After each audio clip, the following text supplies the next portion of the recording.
Testing 1 2 3. Testing 1 2 3.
Well, good afternoon.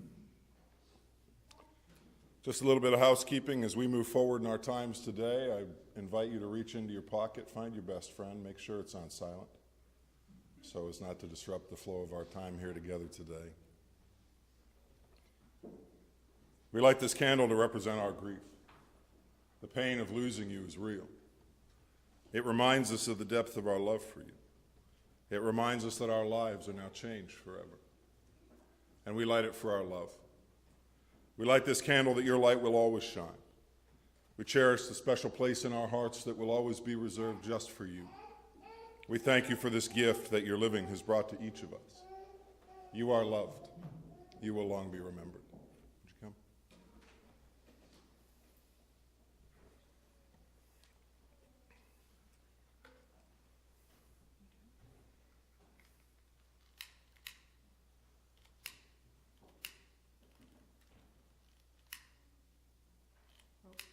There we go. That's just Gary playing with you, Stan. Thank you, my friend. Well, I welcome each of you today, those joining us here in person, those with us across the miles. My name is Philip Smith, and it's my sincere honor to have been invited to be the celebrant today. As we come together as friends and family to share these moments of comfort and remembrance of this life of Garry James Gore. But I'm sure throughout his life, Garry would do just fine. I'm sure there's a bunch of other names that he had that can be explained, maybe not in mixed company. You can share those with each other a little later. But no matter what you've called him, we come to celebrate Garry and this life that he shared with us for these 61 plus years that would make up his journey. As we gather here to reflect, to enjoy the moments and the memories and share the reality of this significant loss with each other, we celebrate Garry in our doing so. In our coming together, we demonstrate our care and support of Garry's family today. His loving father, Stan, his sister, Deborah, and his bestie, Grant. His loving nieces, Bridget and Brenda. His great nephews, Alexander, Max, and Rex, who I'm sure you will hear all day long. Along with his great niece, Lily. And I think the family would be fine with me adding his little brother Noah to the family list today as well. We can't forget his best doggo, Zena. As well as the extended branches of this family tree who have shared these moments and memories that are this life of Garry's. And are richer for having had the experience. Those who would be his friends, his neighbors, his co-workers, and companions over the journey of these years. We take a special moment today to note one life of value who has meant the world to Garry but has already traveled on. His loving mother, Dorothy, who would no doubt be there to welcome him with open arms as he made his way into eternity for time to come. And as today leads us into further steps along this path of remembering this life, I'd like to encourage you to remember that we are stronger because we walk this journey together. We're stronger as we come together to provide this support to lift each other and the tenderness to listen with care. It's Washington Irving that said that there's a sacredness in tears. They are not the marks of weakness, but of power. They speak more eloquently than 10,000 tongues.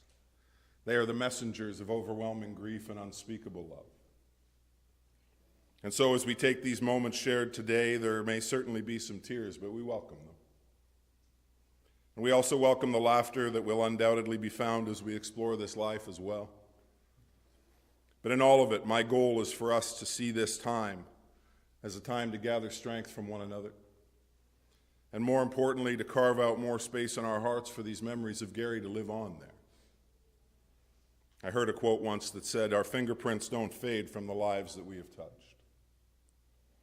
And that thought is most certainly true, but even more vibrant when we see it in the life that Garry lived. As that constant presence in the lives of those he loved and welcomed to share these miles of his journey alongside his. As we begin today, I'm going to invite several of those voices who have that vibrant fingerprint of Garry's life on their own to come and share their thoughts of him with us today. We'll hear first from his little brother Noah, and then following his little brother Noah, his longtime friend Greg, Following Greg, we'll hear from his niece, Bridget. Noah, would you come?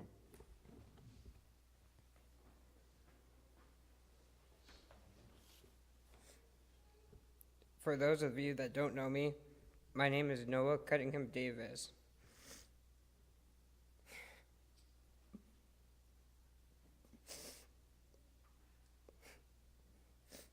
I was Gary's little brother from Big Brothers and Big Sisters. What Big Brothers and Big Sisters is an organization that matches young people with adult volunteers for mentoring relationships. Gary provided me with positive life experiences and challenged my personal growth. I met Gary when I was 12 years old. When we first met, he told me why he was in a wheelchair and that he had 2 dogs. I remember when Gary first picked me up at my grandmother's house in his very cool Dodge Magnum. We went back to his house and cooked dinner that night. I forget what we cooked that day, but I'm pretty sure it was delicious. From that day on, I knew I was stuck with Gary. Almost every week, Gary planned out things for us to do, such as going to the Brampton Mopar meet, going to the drag strip in St. Thomas or Toronto Motorsports Park, going to sports games such as my first NBA game to see the Toronto Raptors and the Brooklyn Nets, or going to my first CFL Grey Cup game to see Montreal and Winnipeg battle in a great game. Other times what we did was meet up with his friends for lunch or out with his family. Other days he would call me to come over and do some work for him that he needed to get done at his house. He would pay me by making me something really good to eat. Also, there were times that we wouldn't go out anywhere. We would just cook things like homemade pizza on the barbecue, smoked barbecue chicken wings, nachos, and really good chicken teriyaki stir fry. He was a great cook. Gary and I did a lot together. What I remember about Gary is when he used to give me shit for different things, such as joining the school's football team, quitting co-op to join the carnival, or consistently leaving a workplace to find a better paying job. Gary taught me a lot about life over the years. Things like keep working hard and you will get great things in life. He also taught me that no matter what obstacles that you encounter in your life, that your life can still move forward. Another thing that he taught me was when the highway says to do 110 kilometers an hour, to do 130 kilometers an hour.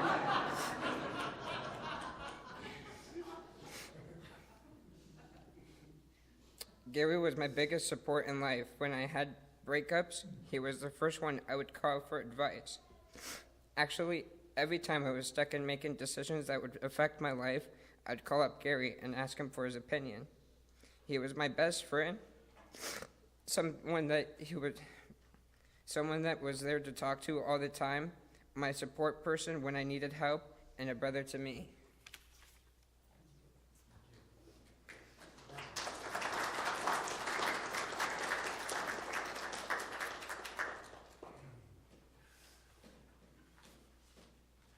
It's going to be pretty hard to top that now. Well done. Gary would like that. Whew. We all do this at first. Anyway, hello everyone. My name is Greg Davies, and I met Gary almost 20 years ago through our common love of what else? Dodge Magnum station wagon, right? So what can I tell you about our inspirational friend Gary, whose favorite word rhymes with duck? And I don't mean truck, Dave. Some say he lacked a filter. I think when it comes to his middle finger, I think that's probably right. He never really had a filter for his middle finger, but more accurately, I think the filter just kind of read the room and told Gary how much he could get away with based on the audience who was listening. And Gary got away with a lot. We all know he could turn a phrase better than anybody. I don't know if you've read his Facebook stories about everyday life, but they were terrific. I read them many, many times. I don't know how he made it interesting. It was a regular thing with Noah, but it was interesting. And many commented that he should write a book. Maybe we'll do that for him. I've heard many people refer to Garry as, as their hero. A hero is someone with lots of courage and is admired with lots of achievements. And boy, oh boy, does that ever ducking fit Garry. I never met anyone as courageous as him. His quiet courage was always there. We always saw it, and we always felt it. It's just how he was. And as far as achievements go, he did a lot of living. And despite what people might have said after his accident, you wouldn't have thought of that. But he did. He skied. How he got on a ski lift, I'm not really sure. Grant, maybe you can demonstrate later. And golfing. He continued to golf, but I don't know if many know this. He actually helped draft Rule 25 of the Canadian Pro Golfers Association for disabled golfers. So he has a legacy. And drag racing. That's how I met him. He was drag racing his Dodge Magnum with hand controls. Fantastic. And maybe most important, he was a magnificent brother to you, Noah. And, as you mentioned, he wasn't a bad cook, right? So he liked to have friends over for dinner. Sometimes quite a few friends. Sometimes not a lot. But food was always good, as you said, and often with the barbecue. But if you wanted coffee, you had to ask for that. And during festivities, Garry would often prepare the food and then disappear to the garage for a smoke break and then come back. And after one of the dinners that I was at one time, Garry went to take a smoke break, and I said, this may not sound nice, but I've got my chance. So while he was on a smoke break, I put all the coffee cups up one more shelf. So he came out, and I said, Garry, I'd like a Java. He says, okay, I just got the coffee maker ready. He turns the coffee maker on right away. He goes to the cupboard to get a cup, and his filter turned off. But that's what it was about him, right? It was about living and laughter. And if there's anything we can take away from him being gone too soon, it's he lived life, and he wants us to live life too. So I miss you, my hero, Garry. Roll on up there, man. Wait, no, don't roll on. Walk on up there. Run on up there and skate on up there, but let your love and your intensity roll on. Roll on, man. Roll on.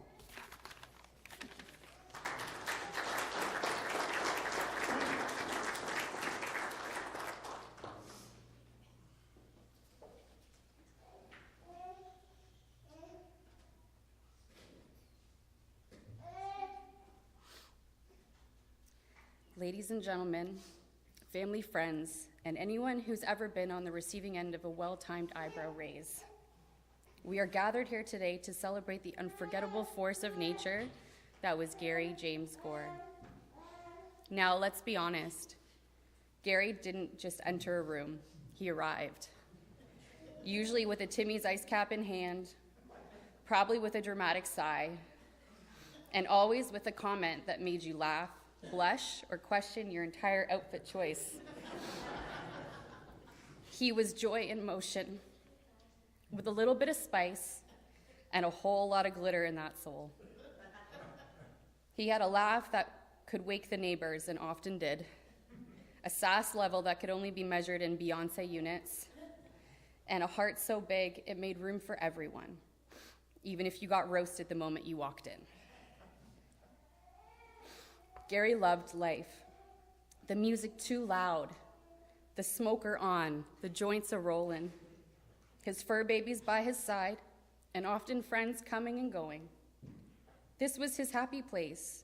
Actually, it was a happy place for many, just the way he made it. He was the one who never let you cry alone, mostly because he was cracking jokes through your tears. He somehow managed to be both your hype man and your humble pie, often at the same time. He used to say, "I'm the funkle," and to attest, although he was Brenda and I's only uncle, he was in fact that much fun. From taking us to see his bulls, horseback riding camp, camping extravaganzas with my husband before we had kids, river runs with all of our kids, down by the water, memories to last a lifetime. To know Garry is to know his friendly nature. He made friends from every corner, and his ability to relate and connect with people was profound. He had an amazing bond with his Uncle Bernard and loved chatting with his cousins across the pond. And he made the best of pals with his neighbors Alma and Garry, swapping beer for haircuts and good home-cooked meals. His buddies down the road were a highlight of his day, high-fiving, yelling, "Mr. Garry," as they all scooted down the sidewalk after school. He had lots of close friends who were really family, and they loved and cared for him just the way he did them. Grant is his best friend and brother, and he has become a big part of our lives because of Garry. John, Andy, you both have been gems in Gary's last year, and to all his other silent heroes, you know who you are. His sister, my mom, Debbie, was his personal confidant, and the sibling bond they shared was full of wisdom, sarcastic digs here and there, but overall, a deep love for each other. And to my granddad, Gary's father, we will never be able to understand your grief. Losing your son is so unnatural, but I hope you find peace in knowing that Garry is dancing and skating after that pack with Grandma watching all over us. Now, we have to talk about Gary's other love, animals. Fur, feathers, scales, if it had a heartbeat and eyes that begged for snacks, Garry was in. He wasn't just a pet owner. He was a pet parent, a pet therapist, and possibly a part-time dog whisperer. His animals didn't just live in his house, they ran the house. He had conversations with them like they were roommates, and honestly, I think they won most of those arguments. He had that special ability to connect with animals, to make them feel seen, safe, and completely spoiled. And in return, they gave him the kind of unconditional love that matched his own. I like to think that wherever he is now, he's surrounded by all the pets he's ever loved. Juno, Justice, Chaos, all the numerous fish, just to name a few. I hope they're throwing tennis balls, going on river walks, and basking in the sun together. I know he is watching over his girl, Zena. And he sees she is in the best hands of his loving friends, Amanda and Terry. He lived unapologetically, he laughed uncontrollably, and he loved unconditionally. Unless you messed with his stuff, in which case, God help you.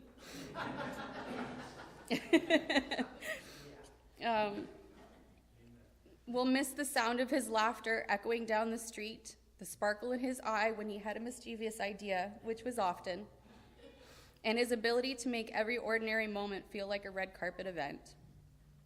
So today, while we say goodbye, let's do it Garry style, with humor, with heart, and maybe just a touch too much sparkle. Rest easy, Uncle Garry. Heaven just got a whole lot sassier. Life is good. Roll on.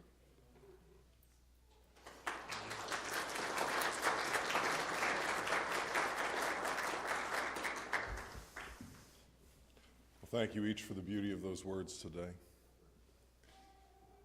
It's not an easy thing to do, to stand for those we love and share with people that we may not even know, but it's a gift that keeps on, so I appreciate it today. I've been given the privilege of lending my voice to the thoughts of a couple others who will have loved and missed Garry more than most. These thoughts from Terry and Amanda. In loving memory of our brother, Monday, May 12th, we said goodbye to our brother Garry, a brother not by blood, but bond in every way that matters to us. We could tell stories for days about all the good times we had together. And we will do that for years to come to keep his memory alive, but not today. Today we want to talk about how our lives were better because Garry was in it. Life was not easy for Garry, but somehow he never complained. Instead, he made the most of it. Sympathy and help were low on his list of needs. Every challenge faced was taken head-on with strength and determination that was always admirable. Some of you may have heard him tell you that he wasn't disabled. He was blessed with something that was too big to carry around.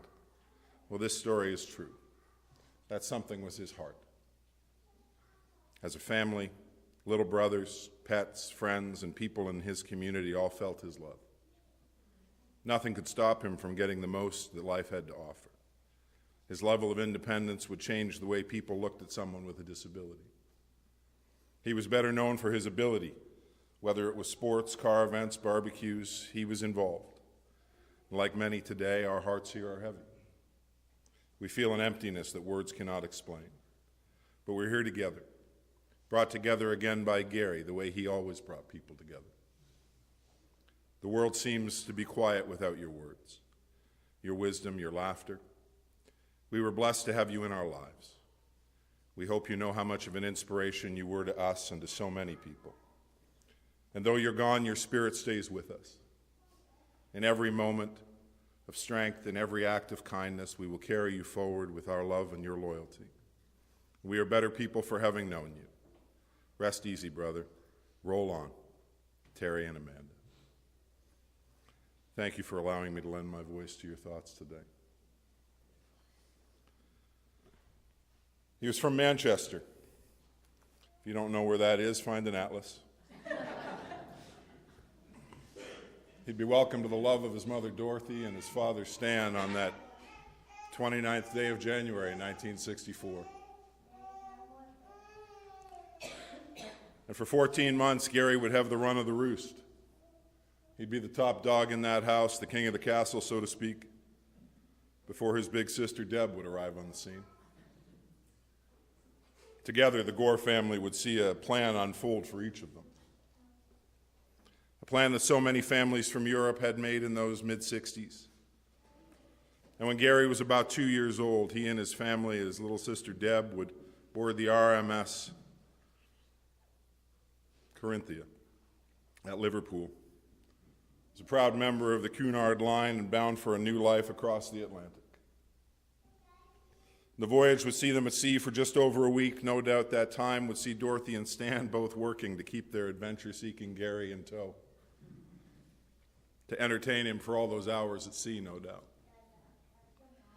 The adventure of meeting other families and sharing moments together, finding meals on that ship over that week or so. And no doubt trying to steady their legs against the rising tides on that long ocean voyage as well. And while each of those lives would all come from varied locales across Europe, they would each have a common bond. They were off to take part in the adventure that is this vast and beautiful land called Canada. And as that ship would sail into the mouth of the St. Lawrence, the scenery would begin to change. As the open sea would give way to the lush green shores and the quiet villages that lined that shoreline along that journey in. As the skyline would unfold before each of them, Montreal would come into view. And with it, the promise of a new land to call their home. And while Garry would be too young to remember any of those moments, the journey would be the first chapter in a life that would span 6 decades beyond. It would allow Garry to not simply become a part of this new spot he called home, but to leave some very deep roots here as well. Now, for the Brits landing in Montreal, I'm sure they may have thought, if I had to learn French, I could have just crossed the channel and it would have saved me a week on the ocean. But for the Gore clan, well, the French would not be much of an issue because they would leave Montreal almost as soon as their trunks were off the ship. They would spend the next several months in the beauty of the Sault Ste. Marie, that is. For those not sure, well, what a contrast, landing in Montreal and then heading to the edge of Ontario to be welcomed by the sights and sounds of the heart of paper and steel. It wouldn't take too long to realize that the Sault was not where the Gore clan wanted to be. And so they would travel across this country of ours to Vancouver, which sounded so much better than anything the Sault had to offer. If you've been to either place, you know the reality of that statement. And off they would head again across the country, and it would be their home away from home for the next few months. And then they would find the best of all destinations. I mean, they'd already passed through it twice already, so why not? After having traveled this land from coast to coast in those years, they would make the decision to call Toronto their newfound home. And it would be their new home for the next 5+ decades of their journey. I mean, how bad could it be?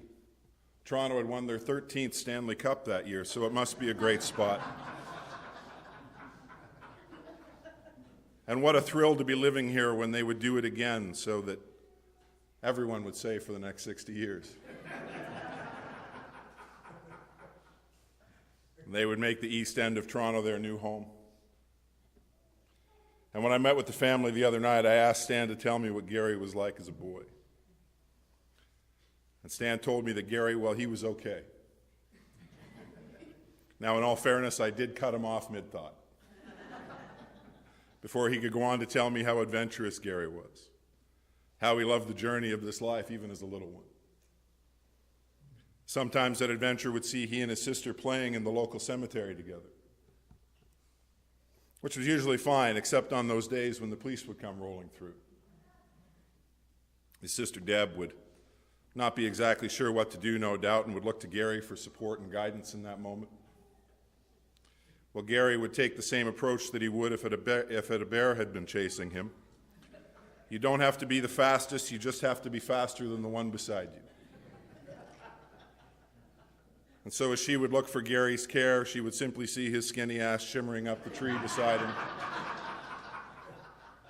leaving little Deb to stand there with the police officers on her own. And when not exploring the neighborhood with his loving sister, he'd often be found in the local arenas that made up the circuit for the MTHL.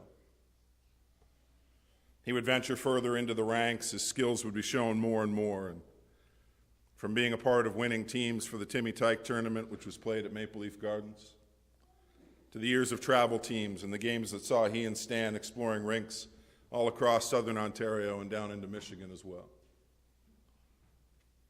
A skill he would pursue with vigor until about his mid-teens. And apparently that's also the point in time when he would also discover girls. So hockey was done.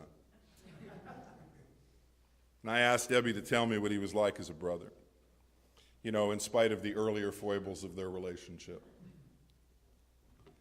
She told me about how amazing he was to be there just for her, how close they were as they grew up together. He would help her with her math homework because she was not the math lead in the clan. But Garry, well, Garry was very bright. And if there was an activity on the go, well, he was happy to have her by his side. Whether it was another spin around the oval at the Roller Palace, with the DJ barely understandable through those bass-heavy speakers, or on those summer excursions across the pond with time for family like Aunt Minnie, who would welcome them back to England each summer for 5 to 6 weeks a year. It would be a time that not only allowed Garry to explore his adventurous bent, but also allowed him to continue to build the value in this life that he would have with his big sister. And when the summer adventures were done, he would be back to attaining his formative education at St. Aidan's in Scarborough. Good little Catholic boy.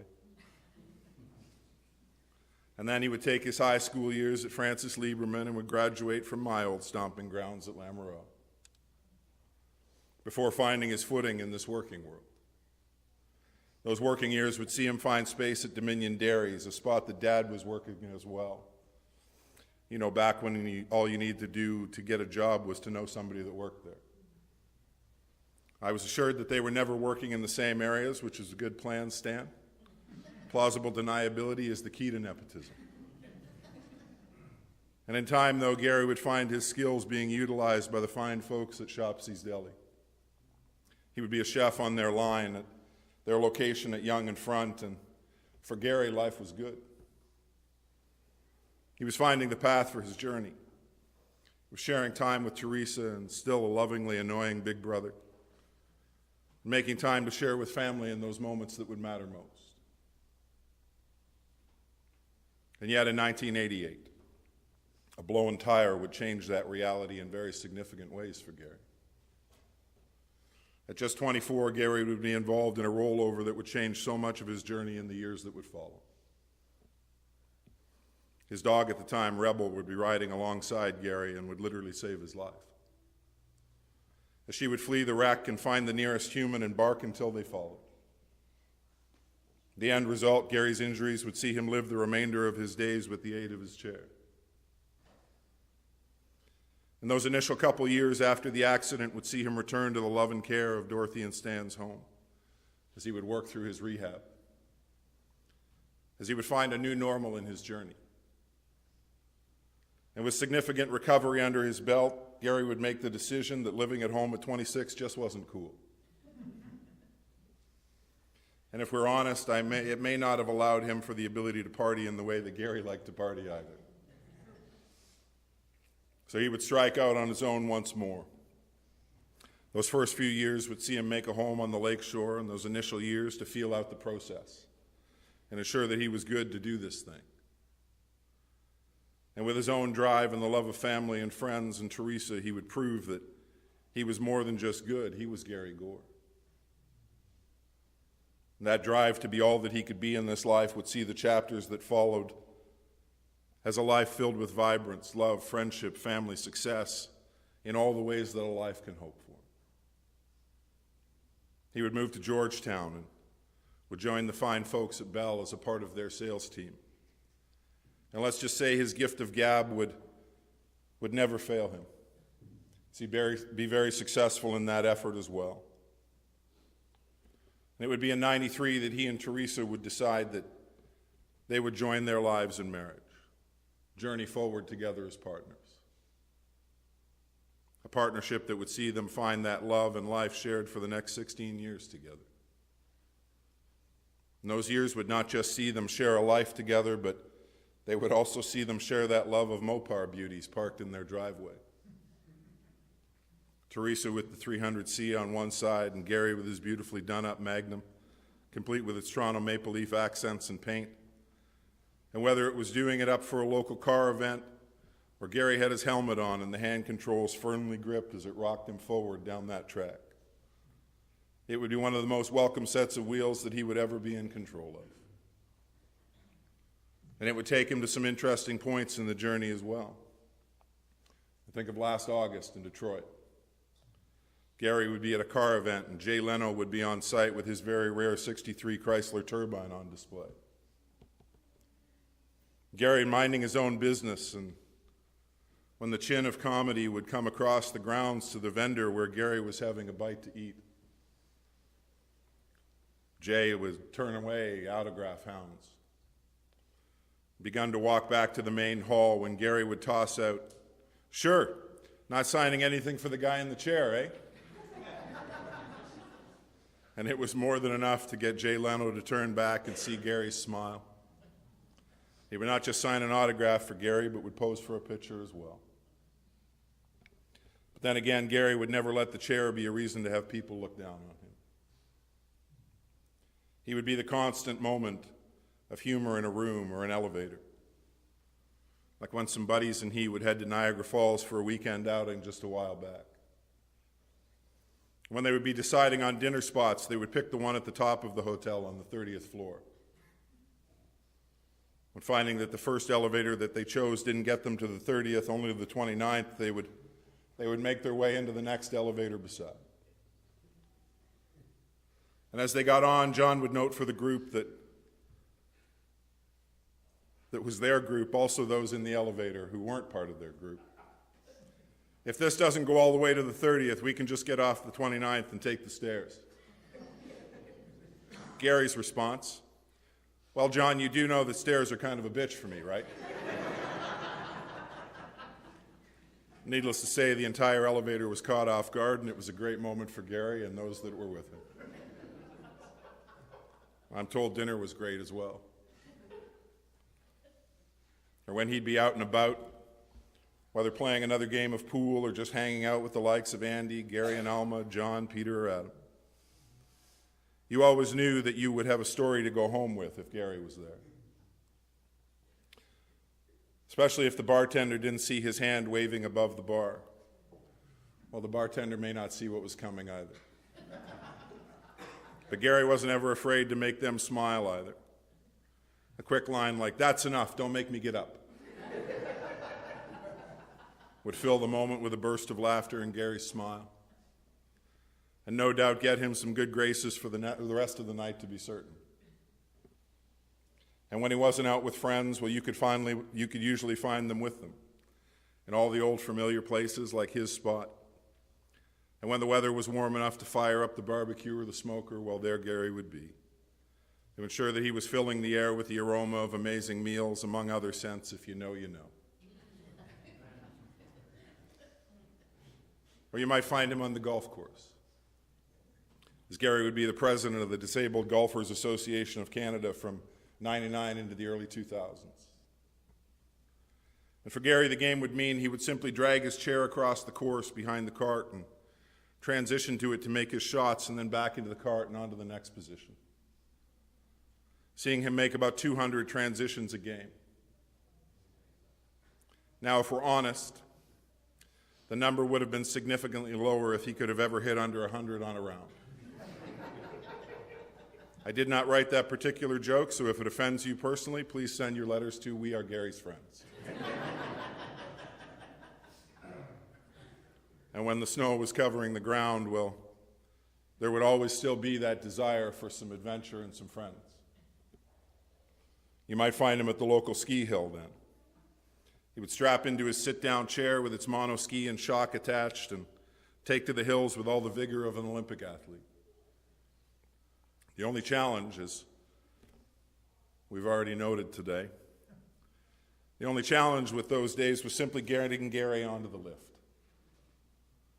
Apparently, it was a game of grab Garry's jacket and pull, and then slam down the bar, and off we would go. I'm told that sometimes it worked and other times it didn't. And in those times it didn't work, well, then it became a game of, "We'll see you when we get back down, buddy." And as much as he would be the amazing friend and loving son, brother and uncle, partner, big brother, friend, and coworker, Garry would have a secret, my friends. As apparently on the daily, Garry would ensure that his PVR was set to record the goings-on of the folks in Genoa City. The goings-on of the Newmans and the Abbotts, or as you may know them, the Young and the Restless.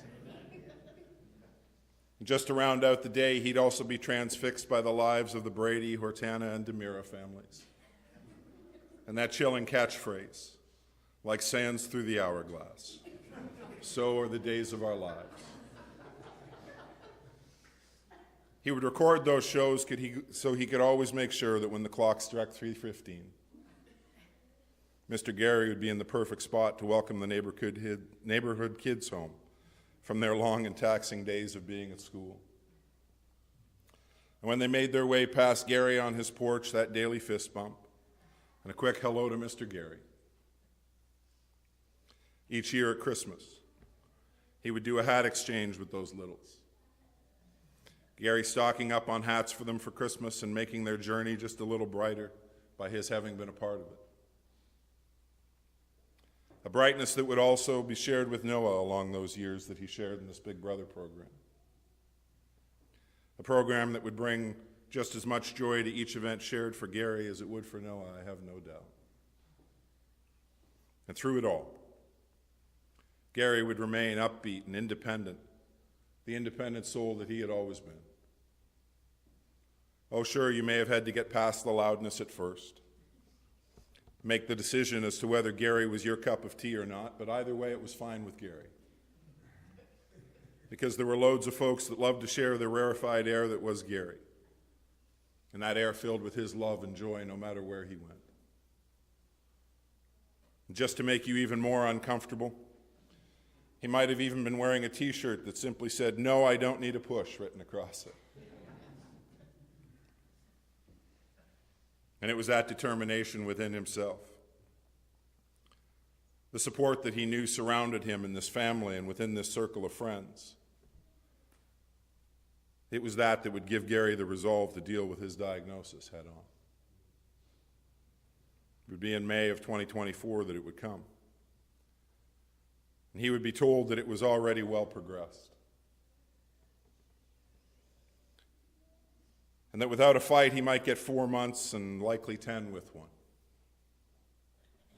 So Garry would do what Garry had always done. He would fight. He would submit his body to the 8 or so rounds of chemo. And for his birthday this past January, he would enjoy the best gift that he could get, the gift of more time. As he would undergo the pinpoint radiation on his 61st birthday. And for Garry, those first 10 months would not be enough. So Garry would lean into the love and the support that he had known through some of the most difficult times that a life can endure. And Garry would roll on past the 11th month, and then he would take another, and with each day, another gift.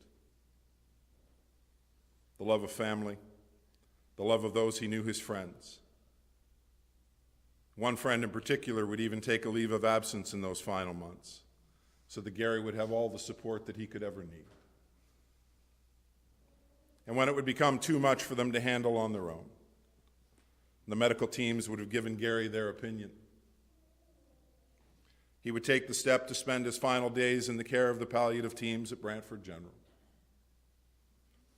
And he would know the love and care of those lives that had surrounded his own from his first days so far across the pond to the ones who had known him for their entire lives and had loved him even more than they could ever let him know. The friends that would do anything to help him reach another sunrise. As in those final days, he would feel their presence and know the joy of those memories shared and those final words spoken. So that when the clock would strike 1 p.m. on the 12th day of May, in this year of 2025, after some 61 years, 3 months, and 13 days from where it would all begin, Garry James Gore would journey on to what lays beyond our sight. And I'd like to think for Garry, the welcome would be his beautiful mom, as Garry would move on to know peace. You know, my friends, here you and I are today to share our love for this life that Garry was able to live. A life that would in no question be filled with the love, the care of this man who was meant so very much to each life who was shared within its days. It's a life that would be filled with the beauty of his smile, the warmth of his laughter, and the proof that he would be a fighter from his first moments to his last. Proof now held in the myriad of memories that you all carry with you for as long as your memories will last as well. For those present lucky enough to have been a part of this wonderful life, this amazing adventure that is Garry and the life that he has created. Now each of those moments and memories is well worth holding as a value in your own stories as you move forward in your days to come and continue to share his vibrance with others. So that we may hold him close for as long as our memories last as well. And so, my friends, as we prepare to close our formal time of remembrance in this chapel, I'm going to give you some instruction on a couple more things we'll do here today. In a few moments, our directors here at Barnes Memorial will join us and prepare to lead our way from this chapel to our reception area, which is just out this back door on the hallway to our right, for a time of refreshment and your continued shared memories of Garry. Perhaps some of those stories you feel now safe to share because he can't get back at you. But before that point, I'd like to share with you two final things, if we may. A reading and then another piece of music, dedicated in love from this family to Garry today. The poet David Harkin writes these words. He says, "You can shed tears that he is gone, or you can smile because he has lived. You can close your eyes and pray that he will come back, or you can open your eyes and see all that he has left. Your heart can be empty because you can no longer see him, or you can be full of this love that you have shared. You can turn your back on tomorrow and simply live in yesterday, or you can be happy for tomorrow because of yesterday. You can remember him and only that he is gone, or you can cherish his memories and let him live on. You can cry and close your mind, be empty and turn your back. Or you can do what Garry would want. Smile, open your eyes, love, and roll on."